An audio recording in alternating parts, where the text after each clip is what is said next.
How to add payment method in Patreon. Hey everyone, welcome back to the channel. If you are new here, don't forget to hit the subscribe button and turn on the notification bell to not miss any updates. So it's really simple to add payment method on Patreon. So let's dive right in. Open up your Patreon in your Google Chrome or any other browser. Make sure that you're logged in and then head over to settings on the left hand side. So once you're in your settings, you can see various tabs at the top.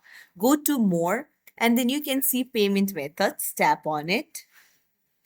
And here you'll be able to see add payment method. Just tap on it and here you can see you can put in your card details. So just put in the name of your card, the card number, the date and billing postcode and just hit add. So it's as simple as that. If you found this tutorial helpful, don't forget to hit the thumbs up and subscribe for more tips and tricks. Thank you for watching.